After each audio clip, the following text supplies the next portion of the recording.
2022년 5월 17일 화요일 하나님 앞에 새롭게 시작하는 서강교회 새벽 묵상 말씀입니다.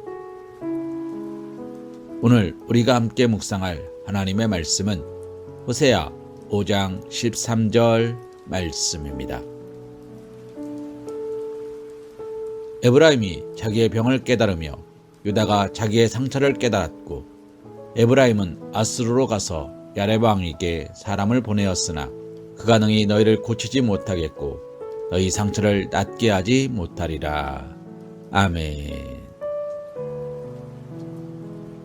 이스라엘과 유다가 각각 자기의 병과 상처를 깨달았다고 오늘 말씀은 기록하고 있습니다. 본문의 이러한 진술은 그들이 얼마나 비참한 상황에 처하게 되었는지를 자각하고 있다는 것으로 나름 소망스러운 내용을 담고 있다고 할 수도 있습니다. 이는 질병의 치유, 고통의 해결은 자신이 어떤 곳이 어떻게 아프며 어떤 문제가 있는지를 자각하는 데서 출발하기 때문입니다. 사랑하는 성도님, 그러나 어떤 질병, 얼마나 심각한 고통을 겪고 있는지, 얼마나 커다란 문제를 안고 있는지를 안다고 해서 그 사람이 치유되는 것은 아닙니다. 진정으로 온전한 치유를 받기 위해서 자신이 치유의 능력을 갖고 있거나 그 병을 고칠 수 있는 능력 있는 치료자를 찾아야만 합니다. 그러한 면에서 이스라엘과 유다가 얼마나 어리석었으며 그 안고 있는 고통의 문제를 해결하기는커녕 더 큰 상처를 안고 고통스러워할 수밖에 없음을 보여주고 있는 것입니다.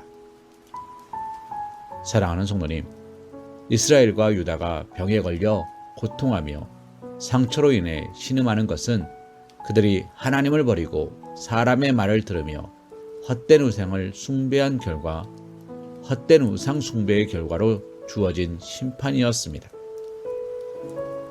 마땅히 그러한 질병과 상처가 치유되길 바란다면 치료자 되시는 하나님께 나아가야 합니다. 그러나 그들은 아수르로 가서 야렙 왕에게 사람을 보냈고 자기들의 고통을 해결하려 하였습니다.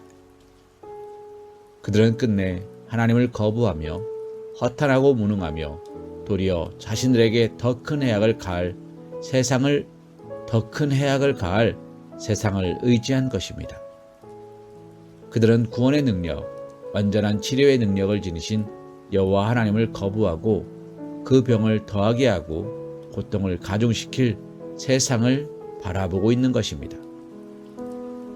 사랑하는 성도님, 이는 실로 어리석은 것이며 납득조차 할 수 없는 답답한 일이 아닐 수 없습니다. 과거 북이스라엘과 남유다가 하나님의 백성이면서 하나님을 떠난 삶으로 상처와 고통을 안고 살며 궁극적으로 파멸에 직면한 것을 오늘 우리는 교훈으로 삼아야 할 것입니다. 우리 역시도 과거 북이스라엘과 남유다와 같이 하나님을 떠나 불신앙 가운데 행할 수 있으며 그로 인한 문제와 어려움, 상처와 고통을 안고 살아갈 수도 있는 것입니다. 그것이 고통이요 상처임을 깨달아 아는 것은 문제 해결, 상처의 치유를 위해 반드시 필요한 것이지만 우리는 그보다 한 걸음 더 나아가야 하는 것입니다.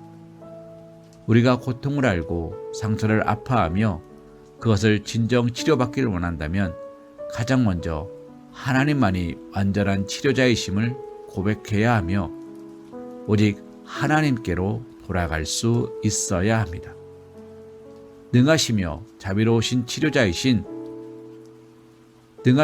자비로운 치료자이신 하나님만이 우리 인생의 근본적인 문제들과 상처들에 대한 온전한 해답과 치료의 은혜를 베푸실 수 있기 때문입니다. 예레미야 30장 17절 말씀으로 오늘 말씀 묵상을 이어갑니다. 여호와의 말씀이니라. 그들이 쫓겨난 자라 하매 시온을 찾는 자가 없은즉 내가 너의 상처로부터 새살이 돋아나게 하여 너를 고쳐주리라. 아멘.